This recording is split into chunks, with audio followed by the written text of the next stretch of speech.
যখন বেশি গরম পড়ে না তখন শীতটাকে মিস করি। আর যখন শীত পড়ে যায় খুব প্রচণ্ড তখন গরমটাকে মিস করি। আমরা মানুষরা কি অদ্ভুত, তাই না? এই তো শীতের সকাল দেখো। এখন কিন্তু বেলা ওই ৮টার মতো বাজে কিন্তু প্রচণ্ড কুয়াশা, চারপাশটা অন্ধকার।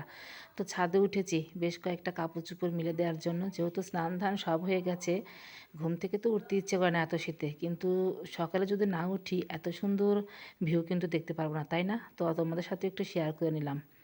তো চলে আসলাম বাসায়, এসে রান্নাবান্না কি করব। তো এখানে একদম টাটকা কচি সব বেগুন নিয়ে আসছে, দেখে কিন্তু বোঝা যাচ্ছে। তো বেগুন দিয়ে আজকে রান্না করব মাছের ঝোল, বাটা মাছ আর সাথে বেশ কয়েকটা আছে কাতল মাছ, দুইটা মাছ একসাথে মিক্সড করে রান্না করব কচি বেগুন, ফুলকপি, আলু দিয়ে।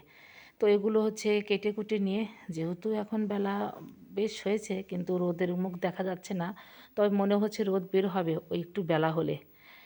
তো একটু চা বানিয়ে খেয়ে নিচ্ছি। চা ছাড়া তো চলবেই না, বিশেষ করে এরকম ঠান্ডার দিনে। আর একটু গরম গরম চা খেলে না মনে হয় নাড়িটা একটু গরম হয়, যার জন্য কাজ করতেও বেশ ভালো লাগে। তো চাটা খেয়ে এই তো মাছগুলো ভিজে রেখেছিলাম।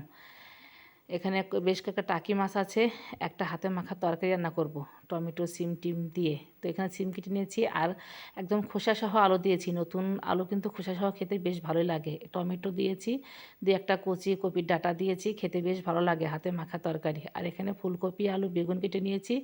আর হাতে মাখা তরকারির জন্য এখানে কাঁচামরিচ, আদা আর একটুখানি সরিষা বেটে নিয়েছি, আদা জিরা বেটে নিয়েছি মাছের ঝোলের জন্য। তো সব কিছু গুছিয়ে নিয়ে এই তো চুলাটা ধরিয়ে দিলাম। শীতের দিনে মাটির চুলাতে রান্না করতে বেশি ভালো লাগে, কারণ হচ্ছে আগুনের তাপও পাওয়া যায় আর রান্নাবান্না করতে বেশ ভালোই লাগে। তো যাই হোক, হ্যালো সবাইকে, সবাই কেমন আছো? আশা করি ভালো আছো আর আমি ভালো আছি। চলে আসলাম নতুন একটা ব্লগ নিয়ে। আশা করি পুরো ব্লগটা আমার সাথে থাকবে আর তোমাদের ভালোও লাগবে। তো যাই হোক, কথায় কথায় কিন্তু মাছগুলো এই তো ভাজি করে নিচ্ছি। আর এই বাটা মাছ খেতে কিন্তু বেশ ভালো লাগে, বিশেষ করে শীতের সিজনে। এই সিজনেই মাছটা বেশি ভালো লাগে। শীতের সব সবজি দিয়ে রান্না করলে, আর দেবো সাথে হচ্ছে ডালের বড়ি, অসাধারণ হয়েছিল। যাই হোক, প্রথমে মাছগুলো ভেজে নিলাম। আর এই কয়েকটা কাতল মাছ, দুটা কান্তা ছিল মানে থুতি আর কি, আর হচ্ছে একটা বড় সাইজের ফেসা মানে লেজার মধ্যে কেটে নিয়েছি। তো মাছগুলো ভাজি করে এখন তো এই তো বড়িগুলো ভেজে নিলাম।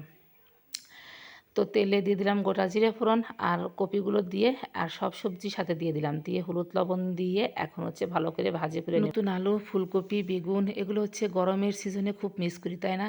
এখন শীত প্রচণ্ড পড়লেও এইগুলো রান্নাবান্না করে খেতে কিন্তু বেশ মজা লাগে। তো যাই হোক, অনেক সুন্দর করে ভাজি করে একটু বাটা মশলা দিলাম, আদা জিরা বাটা, মরিচের গুঁড়া দিয়ে অনেক সুন্দর করে কষিয়ে নিচ্ছি। তারপর দিয়ে দেবো ঝোল। আর এই ঝোলটা খেতে না আসলে সত্যি খুব ভালো লেগেছে। আর আমি শীতের সিজনে এই খাবারগুলো মানে খাবোই, মিস নাই। আর এই মাছটা তো খাবোই, কারণ এই মাছটা শীতের সিজনেই বেশি ভালো লাগে। একটু কাটা হলেও খেতে বেশ ভালো লাগে, অনেকক্ষণ লাগে আমার খেতে এই কাটাগুলো বেছে, কারণ কাটা দেখে অনেক ভয় পাই।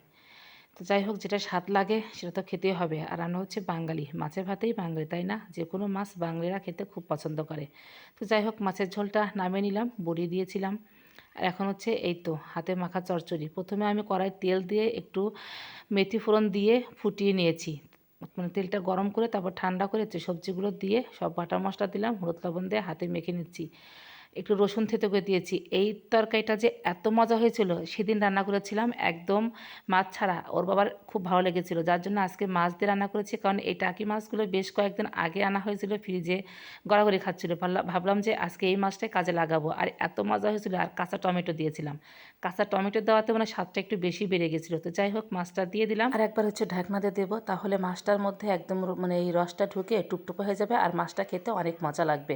আর সবজিগুলো সবই সুসিদ্ধ হয়ে গেছে। বিশেষ করে শীতের সিজনে এরকম সিম দিয়ে সরিষা বাটা, সাথে হচ্ছে টাকি মাছ দিয়ে হাতে মাখা চচ্চড়ি খেতে অসাধারণ মজা। একবার বাসায় ট্রাই করে দেখো, অনেক মজা লাগবে খেতে। তো যাই হোক, রান্নাবান্না করে সব কিছু গুছিয়ে নিলাম। আর দেখো মাছের কালারটা কত সুন্দর হয়েছে, অসাধারণ মাছের ঝোলটা হয়েছে, খেতেও ঠিক সুস্বাদু হয়েছিল। তো যাই হোক, দুটো তরকারি দুরকম স্বাদ হয়েছিল। আর এই হাতে মাখা তরকারি তোমরা যদি একবার না খাও তাহলে মিস করে যাবে, একবার অবশ্যই ট্রাই করবে বাসায়, কেমন? তো যাই হোক, রান্নাবান্না করে গুছিয়ে একটু হালকা খিদে পেয়ে গেছিলো, যেহেতু সকালে চা বিস্কুট খেয়েছি, কাজের চাপের জন্য আর তেমন কিছু খেতে পারিনি। তো বাসি পায়েস ছিল, আমি তো বাসি পায়েস খুব পছন্দ করি, বিশেষ করে মুড়ি দিয়ে। ওই জন্য রোদে বসে একটুখানি দিয়ে মুড়ি খেয়ে নিচ্ছিলাম, খুব বেশি খাইনি কিন্তু, কারণ যেহেতু অনেক সুন্দর রান্না করেছি, ভাতটা তো পেট পুরে খেতেই হবে। তো যাই হোক, ওর বাবা আসলে হলে ভাতটা খাবো। তো আজকের ভিডিওটা এ পর্যন্তই। ভিডিওটা ভালো লাগলে অবশ্যই লাইক কমেন্ট শেয়ার দিয়ে পাশে থেকো। দেখা হবে নতুন একটি নেক্সট ব্লগে। সে পর্যন্ত সবাই ভালো থেকো, সুস্থ থেকো, আর আমার ভিডিওটা অবশ্যই একটু শেয়ার করে দেবে। টাটা।